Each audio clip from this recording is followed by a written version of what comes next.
You are listening to rudolfsteineraudio.com. If you are listening to the podcast of this, it is located at rudolfsteiner.podbean.com. Please consider becoming a patron. This is a reading of the collection of lectures by Rudolf Steiner entitled Spiritual Science as a Foundation for Social Forms. This is lecture 17, which is an address on the occasion of the general meeting of the Berlin branch, given in Berlin, September 17th, 1920. After a relatively long period of time, I am able to speak to you again today.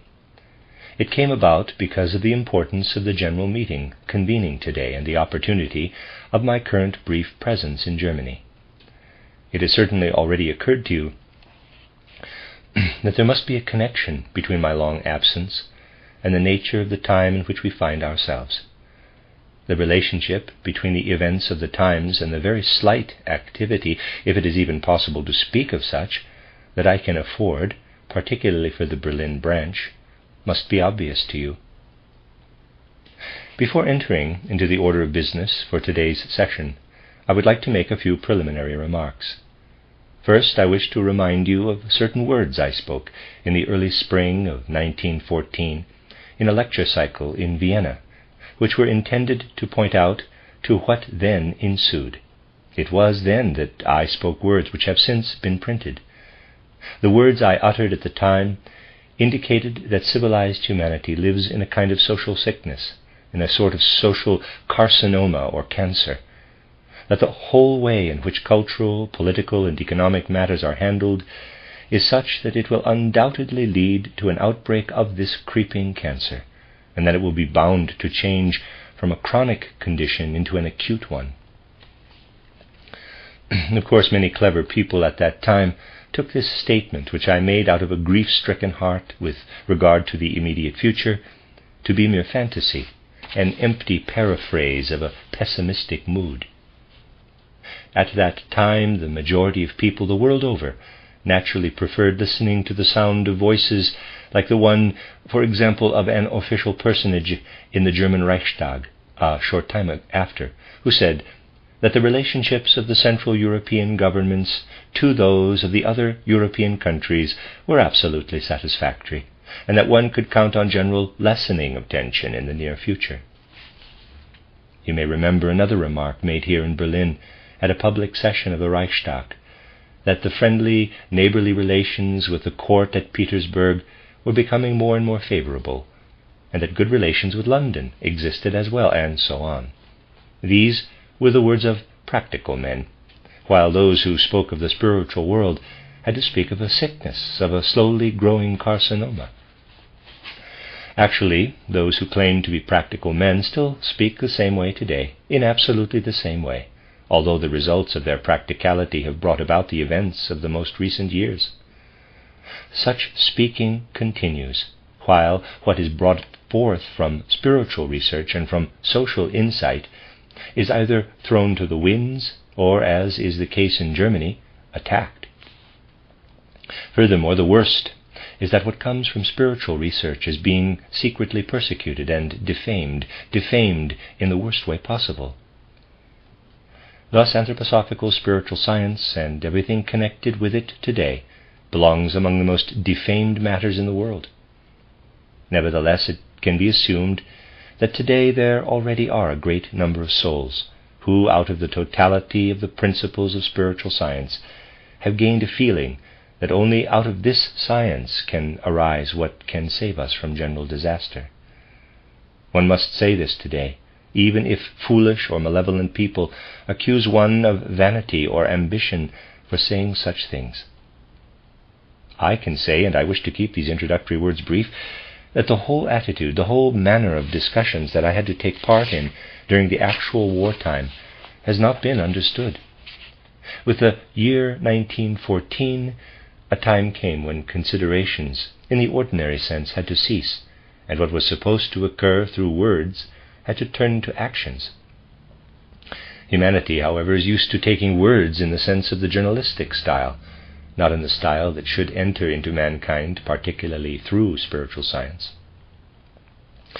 Thus many things have been misunderstood during the so-called war years. Something that was of eminent importance to me was overlooked. It was probably known to most of you that before the first year of the war was over, I had a small book published, titled Gedanken während der Zeit des Krieges, Thoughts During the Time of War. It sold out rather quickly. If one would have considered the matter from the viewpoint from which unfortunately things are still considered today, despite the fact that the distress has become so great, it would have been a matter of course to publish a new edition. I opposed the printing of a new edition for the simple reason that the pamphlet had not fulfilled its task. This pamphlet, you can get a hold of it again insofar as it is still available, was a question addressed to the German nation. It was not intended to be received in such a way as to lead one to assume the same tone which a great many members of the Central European countries had adopted during the war, and which is common today where surreptitious, poisonous defamations are leveled against anthroposophy. Nothing at all materialized of the expectation that I had concerning this pamphlet, the understanding that I had expected. A new edition would have been meaningful only if my expectation had been realized. There's a footnote. This pamphlet is contained in Aufsätze über die Dreigliederung des sozialen Organismus und zur Zeitlage, which is GA number 24 in the Rudolf Steiner Complete Works from Dorna. End footnote. So it did not appear, but disappeared from public life, and in my opinion had to disappear. The proof of the lack of understanding given by this fact had to be taken very, very seriously.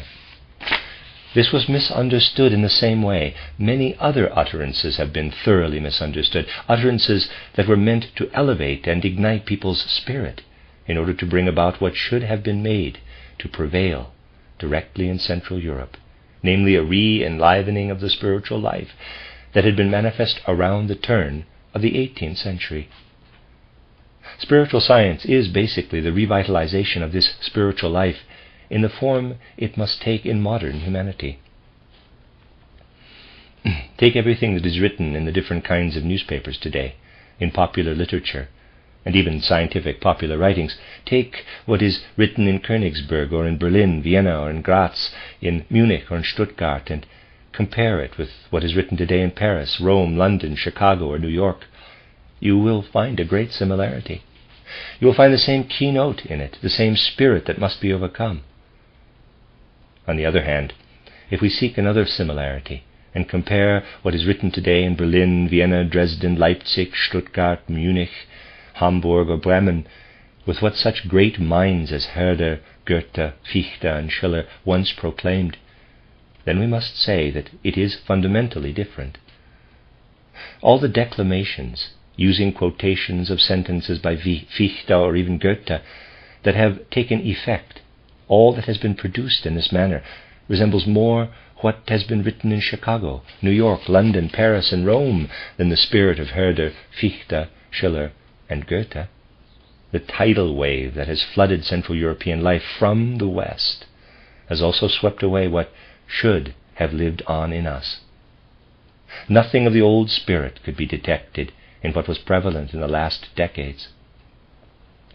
This had to be shown to the world when the catastrophe fell upon Central Europe and wrenched itself from my soul in the form of my, quote, appeal to the German nation and the civilized world, unquote, which I wrote then.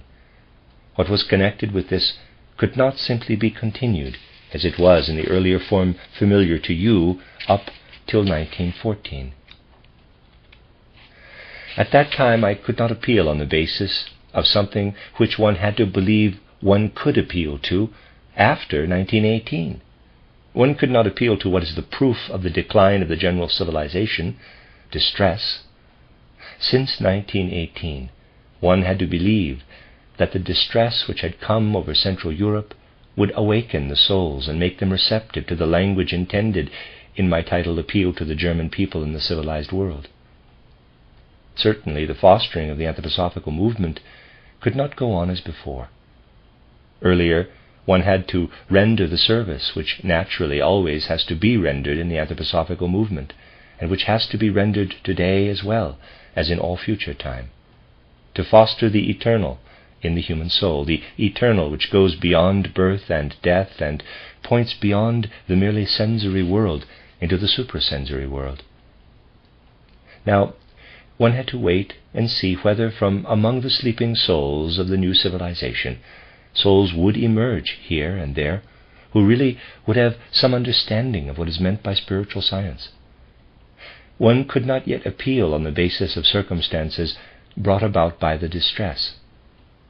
Now, however, after 1918, the time had come when a quite different prerequisite had to be placed before the spiritual eye, EYE. Mankind could have realized where it had been led by the prevalence of materialism. For what we have experienced, what we continue to experience and will experience with more impact in the future, is the external karma of materialism in the cultural, political, and economic field. It is the consequence of neglect, because people do not wish to discover in themselves the active strength to foster the spiritual life in their souls. After the publication of the title appeal to the German people, the time came when it was, above all, important to work in a positive manner toward something factual. This arose purely out of the possibilities of life. I had to grasp the first hands reaching out to me, for each moment was precious. The first to reach out to me were from Stuttgart. It was a question of protecting and nurturing what could be fostered based on the initiative of some friends there. If mankind had understood at that time what was at stake, had it not failed even under the lesson taught by distress, it would have been enough to do something like this from one center, for it could have had an exemplary effect. But what happened? In order that you can see how these matters must be understood, I would like to touch upon something else. Before I traveled in the spring of 1919 from Switzerland to Stuttgart for the first lecture tour, a well-known pacifist came to me. Although he was willing to sign my appeal to the German people, he hesitated and asked for more information about it. He asked me, "What are you counting on in Germany?" I believe he put it like this: "You are counting on the second revolution." This was in the spring of 1919, and people in many quarters in Germany reckoned with a second revolution after the first one in the autumn of 1918.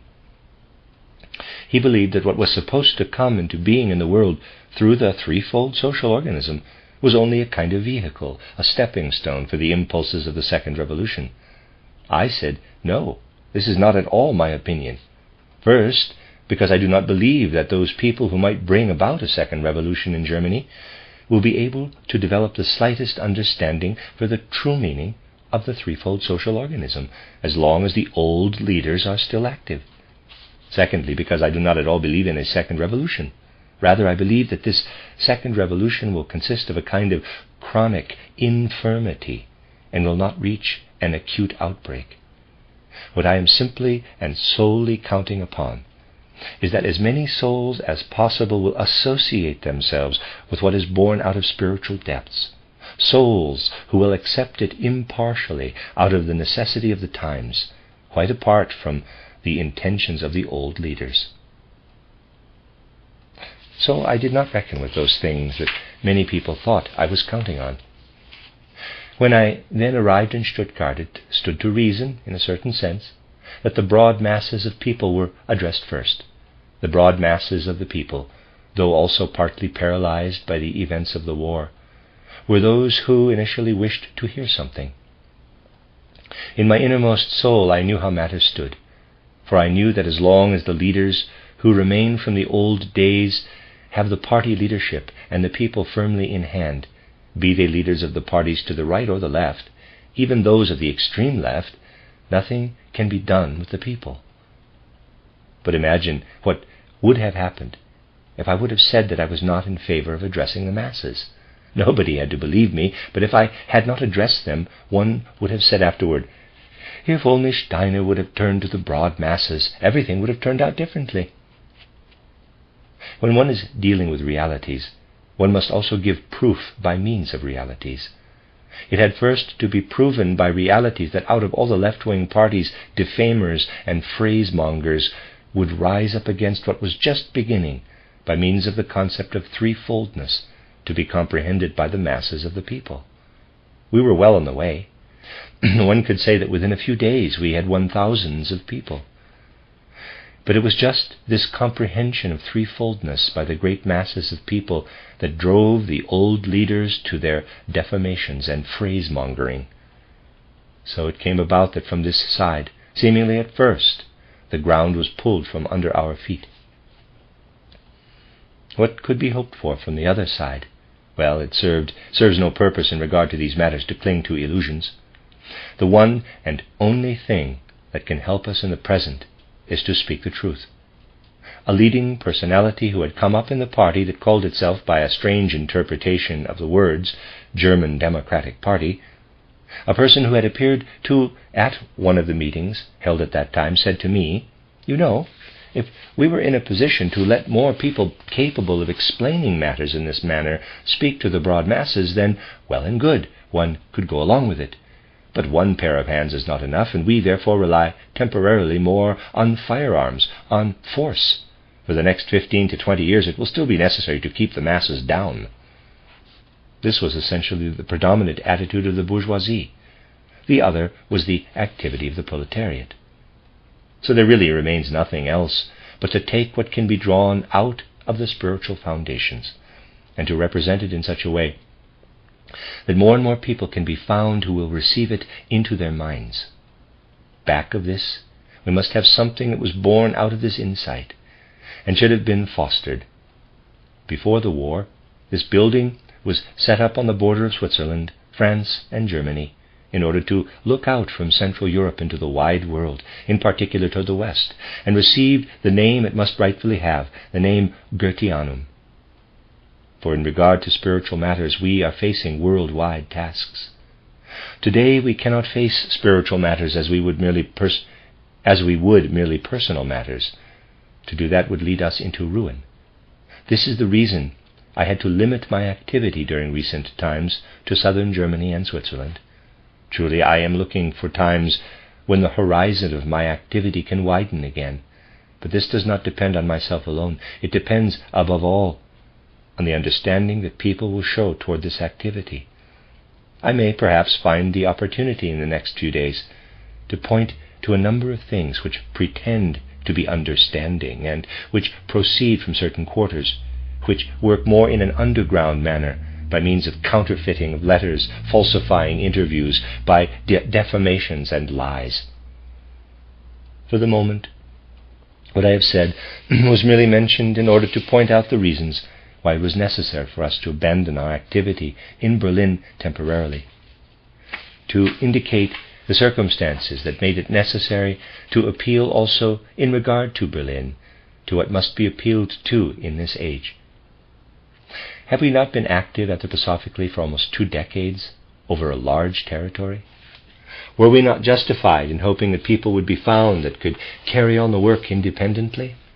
Well, they were found. They were found here, in Berlin, too. And with the help of these friends, the attempt must be made, first of all, to continue the work in Berlin. For this purpose, we have gathered together here. In the general meeting, we shall have to decide how to continue the work here in Berlin.